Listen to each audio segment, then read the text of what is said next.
Right, now let's have a totally different kind of resonance. What we have here is an exercise in reading, you see. Now, I've prepared this because I can't afford it to be wrong for the particular thing I want. I want to teach some young children, if they can read into writing, not just read writing, but see what are the implications.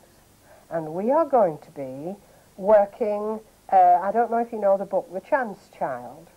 Now you see in The Chance Child at one stage meets a pit boy in the very early mines. So what I want to try to do, and there's not a lot of mines about now. You can't take children down mines anymore. Well, you might take them down a museum mine. And so I've got an authentic pit boy's day in my diary. It's the business of don't do teacher talk, let the diary do the talk.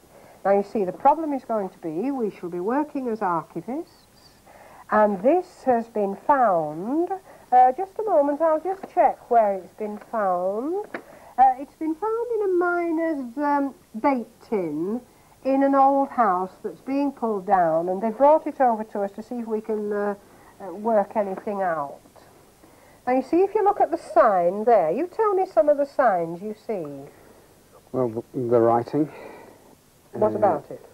Well, it's very correct, very orderly. Yes, yes, it's another of my hands, isn't it? Yes. And it's written in pencil. It's been pencil. It's stained. Yes. It's interesting. You saw the writing and I saw the stains. Yes. I saw the stains first. I was thinking that's got a history. It's been someplace. It's been messed about. Yes. Yours has got lines on. Yes. Mine hasn't.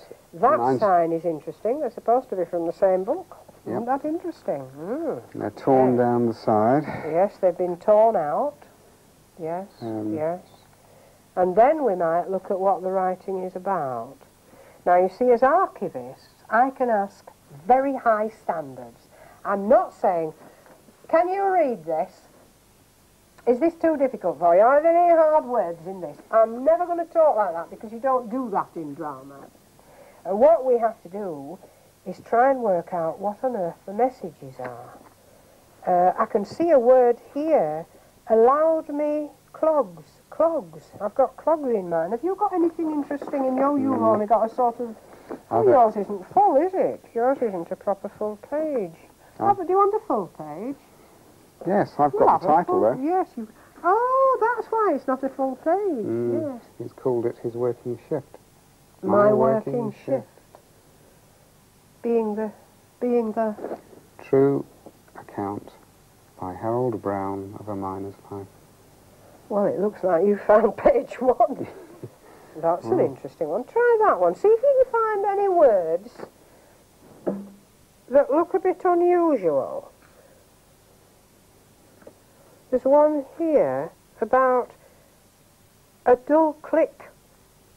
Have you got anything in yours that's unusual? It's swooshed out blackly. Now, you see, at this moment, I'm not trying to be cognitively rational. I'm trying to be affective and give people the courage to try out the public voice. Because, you see, one of the things that has to happen is you have to get from the private voice to the public voice. And this is what we're on about the whole time when we're discussing resonance.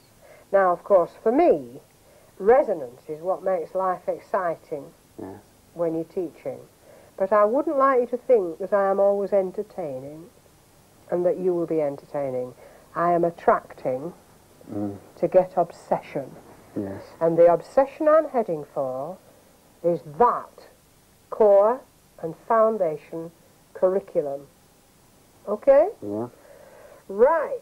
I shall expect to see you creating great resonances in future. Okay. Right.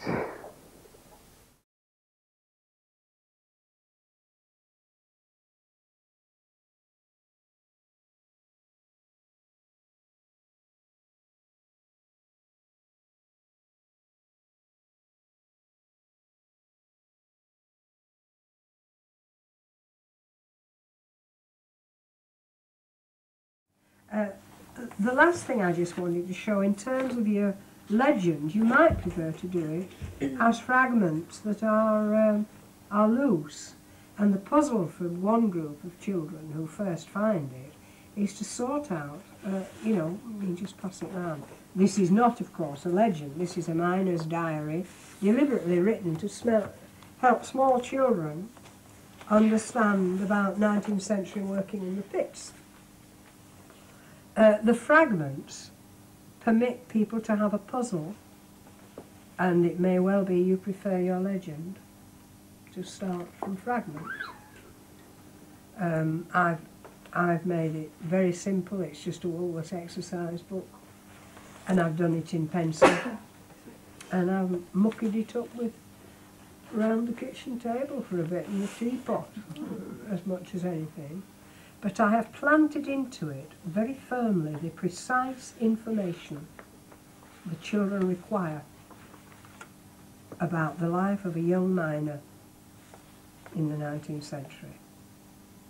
Now, that will engage people trying to puzzle out where it all fit.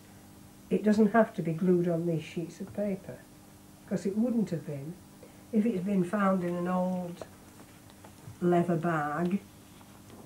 Then it obviously, nobody need have bothered with it at all. It's just shredded at the folds and gradually, sort of worn away.